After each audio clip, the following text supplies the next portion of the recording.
Panorama group, जो सोचता है वो करता है। आपके अपने सपनों का आशियाना। नमस्कार, आप देख रहे हैं भारत लाइव। देखिए, अगर आप बिहार के निवासी हैं तो आपके लिए ये खबर बेहद जरूरी है। दरअसल बिहार में जनगणना 2027 को लेकर सरकार अब पूरी तरह एक्शन मोड में आ गई है। अभी भले ही जनगणना में वक्त हो, लेकिन तैयारियां अभी से ही तेज कर दी गई है।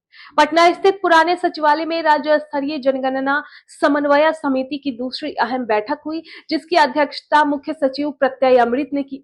अब इस बैठक में सभी बड़े विभागों के वरिष्ठ अधिकारी मौजूद रहे और जनगणना से जुड़ी हर जरूरी तैयारी पर विस्तार से चर्चा की गई। बैठक में साफ कर दिया गया कि जनगणना 2027 दो चरणों में कराई जाएगी।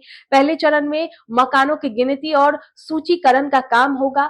ये काम अप्रैल से सितंबर 2026 के बीच किए चुके गए 30 दिनों में पूरा कर लिया जाएगा। इस चरण में के पूरा होने से ही सरकार इसकी अधिसूचना राज्य पत्र में जारी करेगी। बैठक में यह भी बताया गया कि 31 दिसंबर 2025 से 31 मार्च 2027 तक बिहार में किसी भी ग्रामीण या शहरी प्रशासनिक सीमा में कोई बदलाव नहीं किया जाएगा।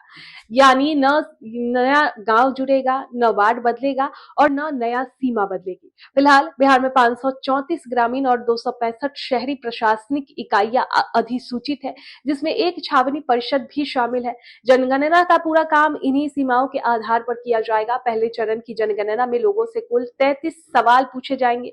अब ये सवाल मकान की हालत, उनका इस्तेमाल, घर में उपलब्ध सुविधाएं, संपत्ति और मुख्य अनाज के उपयोग से भी जुड़े होंगे।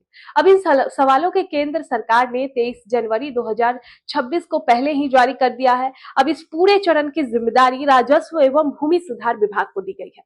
देखिए, इस बार की जनगणना में जियो स्पेशियल तकनीक का खास इस्तेमाल किया जाएगा। शुरुआत से ही डेटा और एनालिटिक्स को मजबूत रखा जाएगा ताकि किसी तरह की गड़बड़ी ना हो। इसको लेकर मुख्य सचिव प्रत्यय अमृत ने BISAG एनक के महानिदेशक TP सिंह के साथ एक अहम बैठक की और इस बैठक में प्रधानमंत्री गति शक्ति पोर्टल के तहत बिहार में जियो स्पेशियल तकनीक के बेहतर इस्तेमाल पर चर्चा की। मुख्य सचिव ने कहा कि अगर सड़क, रेल, बिजली और सिंचाई जैसी बड़ी परियोजनाओं में शुरुआत से ही सही डेटा हो तो आगे चलकर कई दिक्कतों से बचा जा सकता है। देखिए, इस दौरान मुख्य सचिव ने नेशनल डिफेंस कॉलेज के अध्ययन दल को संबोधित करते हुए कहा कि पिछले 15 से 20 सालों में बिहार के कई चुनौतियों के बावजूद आर्थिक विकास के क्षेत्र में अच्छी प्रगति की है। उन्होंने ये भी कहा कि ये बदलाव सुशासन और विकास योजनाओं की वजह से संभव हुआ है। तो कुल मिलाकर साफ है कि जनगणना 2027 को लेकर बिहार सरकार कोई जोखिम नहीं लेना चाहती। प्रशासनिक तैयारी से लेकर तकनीकी व्यवस्था तक हर स्तर पर काम तेजी से किया जा रहा है। आने वाले समय में ये जनगणना राज्य की योजनाओं और विकास की दिशा तय करने में एक अहम भूमिका निभा सकती है। आपके सपनों को हमने सजाया है, ई होम्स पैनोरमा को हमने बनाया है। ई होम्स मेरा एक सपना था जिस पे मैं पिछले 4 साल से काम कर रहा था। हमने जो बनाया है वो सबने है माना। ई होम्स पैनोरमा में हो आपका भी आशियाना। और फाइनली हमने 2021 में इस प्रोजेक्ट को लॉन्च किया। बहुत लोग अप्रिशिएट कर रहे हैं कि पूर्णिया जैसे शहर में, बिहार के, एक तो बिहार की बात करें उसमें भी पूर्णिया जैसे छोटे जगह में इस तरह का लाइफस्टाइल देना, ये सुन के हम लोगों को बहुत अच्छा लगता है। ई होम्स में हमने कुछ और भी किया है, जैसे हम जिस जगह में रह रहे हैं हमारे फैमिली सिक्योर हो, उनको सिक्योरिटी का ध्यान में रखा है।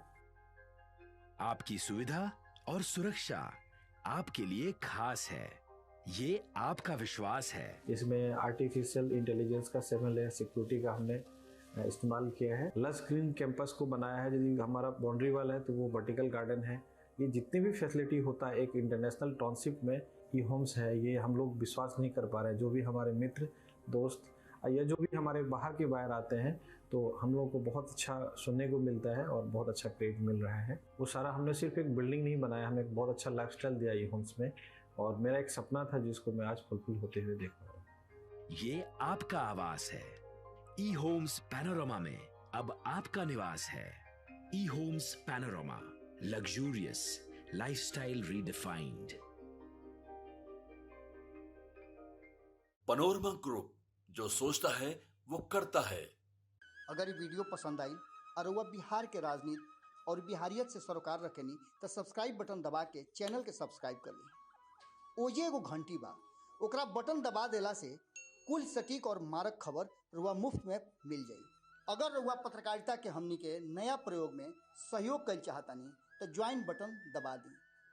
पेटीएम नंबर नोट कर ली 9386816700।